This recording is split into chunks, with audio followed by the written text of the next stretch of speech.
Crypto and stablecoins have had a tumultuous relationship over the years. Advocates of DeFi have long urged the absolute necessity to have adequate stablecoins available in an ecosystem, while stablecoins have also been central to some of the biggest systemically impactful failures and crashes that we've seen. Meanwhile, regulators all over the world have made it abundantly clear that there is perhaps nothing in crypto they are more concerned about than stablecoins. But much like a wedding that's already been scheduled and paid for, stablecoins are now arriving in Cardano for better or for worse. Ready? Let's go.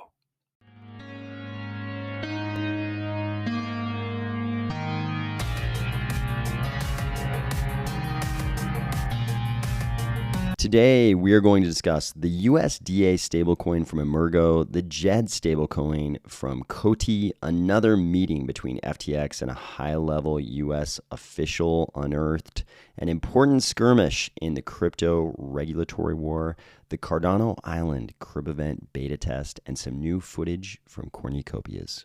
If you like that these two coins are in the thumbnail because they're balanced on their edges, but they're stable, or if you're finding value in these videos each weekday, please consider delegating to the Army of Spies stake pool, ticker AOS. Also, I'm still on the hunt for sponsors, so if you'd like to sponsor a video or more than one video, hit me up on Twitter. Well, here we are, guys. We are now in the stablecoin era of Cardano's existence. And stablecoins have been a pretty interesting thing in crypto because stablecoins have sort of been central to some very, very large crashes in crypto. Okay, maybe not the most recent one, which had a lot more to do with one centralized exchange and a handful of people and their activities, which I think we're going to hear a lot about over the next year. But prior to that, we also had a very large crash in which stablecoins were one of the central things that featured in that crash.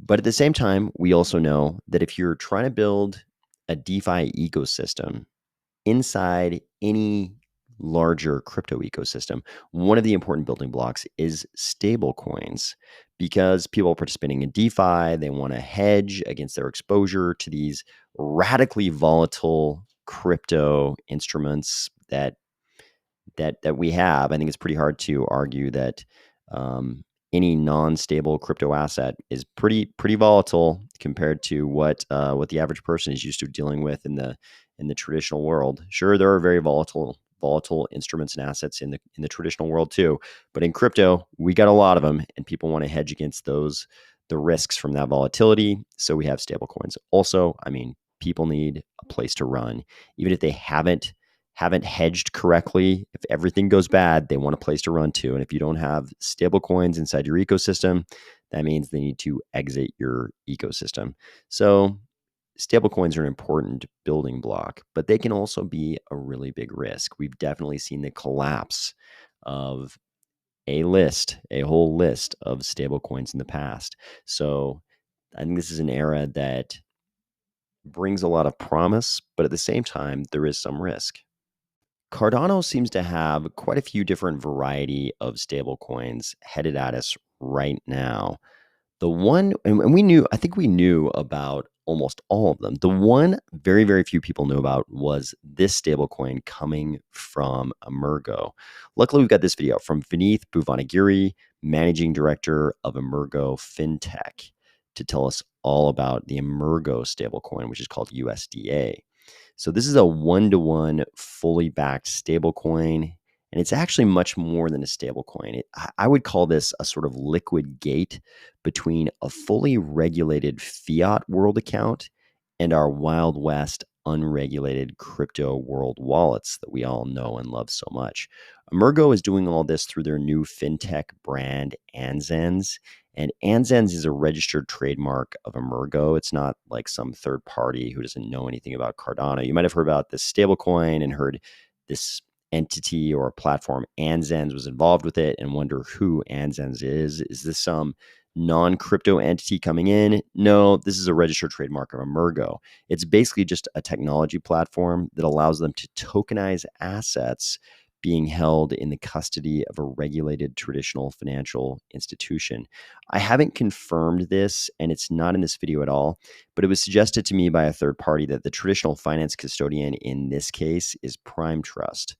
The really cool thing here is that it sounds like your assets on the regulated side are fully a part of that regulated traditional finance fiat world and can be transferred around just like any traditional assets.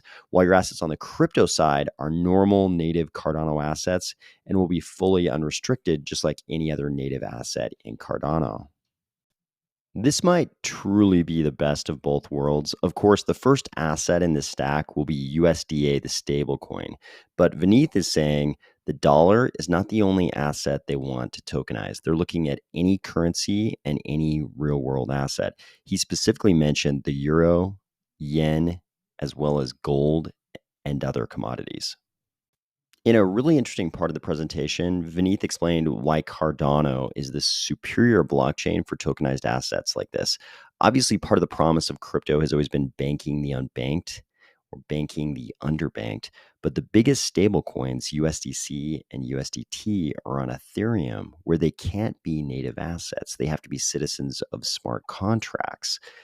This produces fees and transaction costs that just aren't practical for banking the whole world. He also said they're going to launch midway through Q1 of next year, maybe February. He says the front end is built. They're just in a rigorous testing phase right now. Something like 3 to 5 months after that launch, they'll start to introduce alternative assets beyond USDA to the Cardano ecosystem. After that, they'll begin offering lending where you'll be able to get a loan on your ADA so that you can spend it in the real world via something like a prepaid card. Obviously, this is the very regulated route for a stablecoin to go. And a lot of people will be repelled by that just right out of the chute because they believe in crypto that shouldn't be and can't be regulated. Of course, even Vineeth in this presentation said originally when he got in crypto, he thought that crypto should always be built so that it cannot be regulated. But I think there is a place for this kind of regulated entity. So basically, you're going to have a traditional finance world custodian, something like a Prime Trust or something like it, and you'll be able to go back and forth from an account you have there, which of course you'll need to KYC to hold. But you'll be able to go back and forth between that KYC'd TradFi world account and your unregulated crypto account. So you can do all the crypto stuff you want on the crypto side. Then you'll be able to go through this gate and send assets from your crypto wallet over to your KYC wallet. And you can do things in the real world with normal real world assets, which I mean is probably going to be useful for a lot of people. I think eventually a lot of people are going to want to buy real world assets, houses, cars, things like that with their crypto assets. Maybe not in this kind of market, but in those good markets, when things get crazy like they did last year when things are really good, you might want to buy some real world things with your crypto assets. And I think that process is probably going to be a lot easier with these platforms who are sort of embracing the Wild West crypto world, but at the same time also embracing the regulated traditional world, because people are going to want to take their crypto monies and buy real world things. And the only way to really do that is through one of these KYC entities.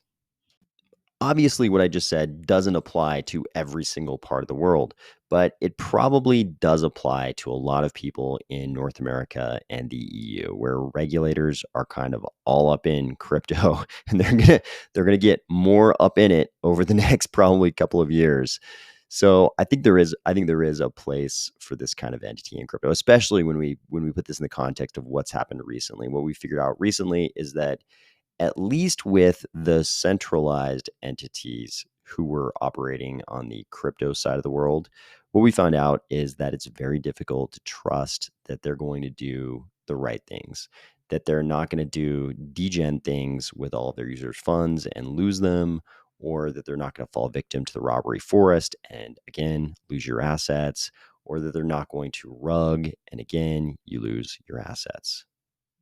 It's much, much more difficult for a fully regulated custodian to get away with any of those things. Sure, it could happen, but it's much, much, much more difficult for them to get away with those kind of things. You know me, I always say, give me custody or give me death.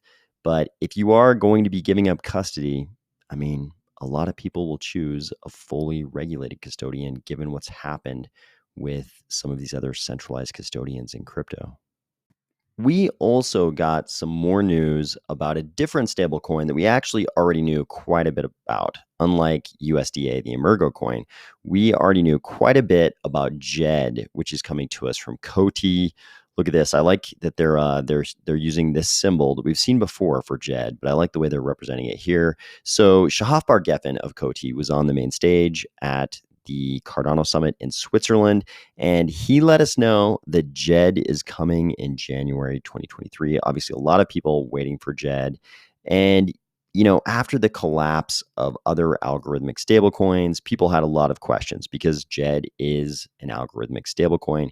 You'll notice in all of the media about Djed recently, they're really emphasizing the fact that it's an over collateralized stablecoin. Of course, that's because the big problem with algorithmic stablecoins is when they become under collateralized. Djed is based on a very clever tricoin system that I've talked about several times previous on this channel, so I won't jump it back into that there. But take a look in this Medium article that they released. Take a look at all of the partners of Djed. We've got many, many exchanges we're familiar with, launch pads, decentralized cloud services, music related platforms, peer-to-peer trading, other trading protocols like Axo, RealFi, NFT gaming, wallets, lending and borrowing, and even World Mobile.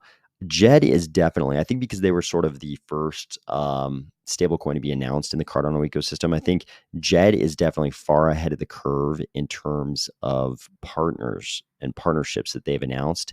We also learned in Shafbar Geffen's presentation that we're not just going to be getting Djed in 2023, we'll also be getting Djed Pay, which will be a mobile platform for payments, which is kind of something useful in crypto.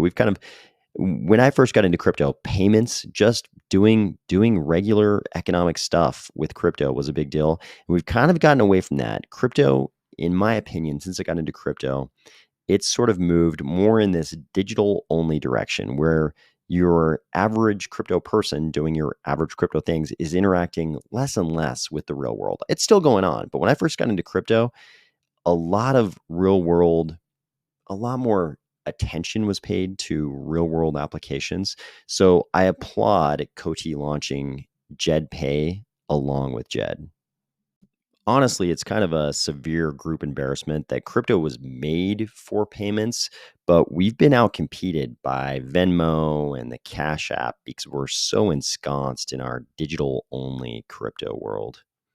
In the continued rollout of the FTX scandal/debacle, we keep unearthing more and more meetings between FTX and SBF and very high-level US government officials, including, in this case, a meeting with Federal Reserve Chair Jerome Powell.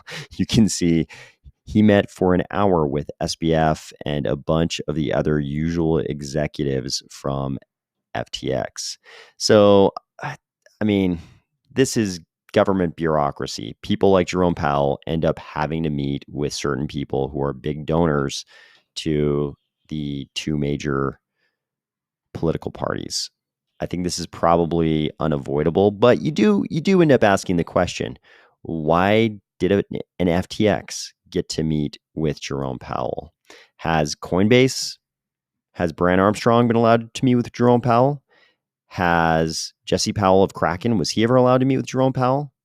If it's just the donations that create the access, maybe we should start asking a few more questions about that. I mean, I think this is something we all know is actually the case, but it shouldn't really be the case. Donations to the political party who's in charge in Washington shouldn't buy you such access. Of course, crypto, we're also using that to our advantage. Even in Cardano itself, I think certain people in the Cardano ecosystem have certainly been making donations to the right political campaign coffers to equally buy access. But as a normal person, when you sit and look at this, it's pretty hard to swallow. And don't get me wrong, I'm not disapproving in any way of anybody in Cardano doing the same thing. I very much agree that we should. I just hate that the game works this way. Speaking of politics and policy, the Ooki DAO case that I've covered on this channel is ongoing, and the LexPunk army has filed another document which contains something pretty humorous, but is also a pretty important skirmish in this greater war we're in. And I don't think it's a war in the sense that it's crypto versus the regulators or anything like that, but I think it is a war to determine how and in what ways crypto should be regulated. And there are certain groups and factions that would like crypto to be regulated in ways that I think would probably be detrimental to crypto. So here's what they said in their response to the CFTC. The CFTC claims that it is a novel proposition that individuals who use the same software can be deemed members of an unincorporated association by virtue of that software use. So they said it is not a novel proposition. So what they're saying is, hey, this isn't a new idea that people using the same software can be an unincorporated association. So the LexPunk army, of course, they responded, not only is this a novel proposition, a new idea, it is unprecedented. It would likely surprise Microsoft Word users to learn that editing the same document as another person is enough to form an unincorporated association, which is a very humorous way of making the point. But I think this is an important skirmish in this greater war to determine which part of the spectrum of regulation crypto should be on. How much regulation from, one end of the spectrum being they regulate DeFi and crypto out of existence, and DAOs in this case out of existence, to, they have very light touch regulation. So this is an important skirmish, whether or not just using the same software together makes you an unincorporated association. Because if it does, the ways in which DAOs have to think of themselves as a legal entity is probably going to change. Cardano Island is now in their crib event beta testing phase. So the way this is going to work, if you minted a Cardano Island plot or condo on one of the first 3 days you could, if I remember correctly, which were the 7th, the 8th, and the 9th of July, you can join the crib beta test. So it looked like today they were still hashing out some details with the whitelist, but my experience is that Virtua usually solves those kinds of things pretty quickly. So they may have already remedied that situation by the time you watch this video. But once you're into the beta test, you'll be able to choose from 3 available crib sizes. You can choose any size during the beta test, regardless of the size of land plot or condo you actually bought on one of those 3 days. And then you'll be able to go in and modify the entire exterior. Jay Crypto has already dropped a video of him doing this, participating in the beta test, and it's pretty good. It looks really good. It makes me excited to see what Cardano Island is actually going to be like once we're able to actually inhabit this metaverse. Finally, Cornucopias dropped another gameplay reel at the Cardano Summit 2022, and similarly, it looks really good. I think we've got a lot of metaverse projects in Cardano. It's kind of amazing how many we have in Cardano relative to the number of other types of projects we have. But we've definitely got a couple of really big metaverse projects, and they've obviously been putting in a lot of work. I'm excited to see what these look like. I keep saying that we won't really know which metaverses are the fun ones to hang out in until they actually launch, but things are looking very promising. I hope you're having a great week, and I'll talk to you tomorrow.